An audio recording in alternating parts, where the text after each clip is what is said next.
So you think your fuel gauge is bad, or you just want to know how your fuel gauge works. Either way, we'll show you here. Fuel gauge works off resistance.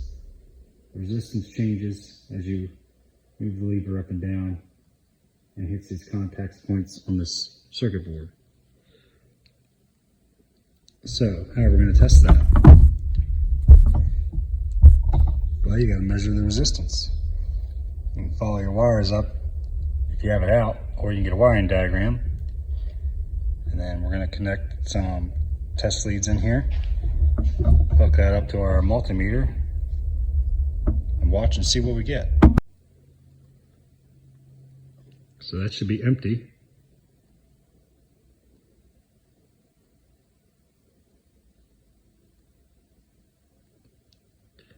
As you can see, this one's no good, because we shouldn't get out of limits at all. And also you can wiggle this thing back and forth at any point and it goes that well.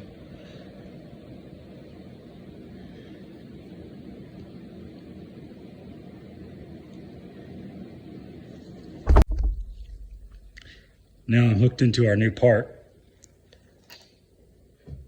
I haven't installed it yet, but you'll be able to see now how this thing's supposed to work.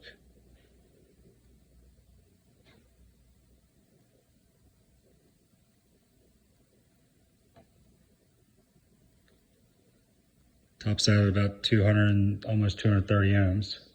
Oh, my bad, 250. And I can wiggle this thing all around. And I'm not getting a crazy drop like we were before. It stays in contact the whole way up. Common problem on this 2004 Chevy Malibu. Let's fix it up.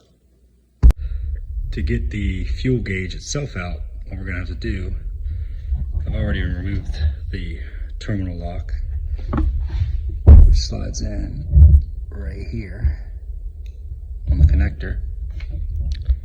It's our two blue wires here. And you can see, to get the wires out, we're going to take a pick on this part of the connector. We're going to pry that up, that little part right above the terminal. Pry up on that gently and pull the wire out the back. Same way with this other one right here. Route the wires through and out and give us some slack. There's a tab on the bottom of this sending unit. This tab right here. You push this tab in, and then that'll let the unit slide down. You can't do that until we break these wires loose, because it's just barely enough wire. So we're going to pop these wires out, slide this down and off, slide our new one on, and then route the wires for the new one, plug them in, see if it works.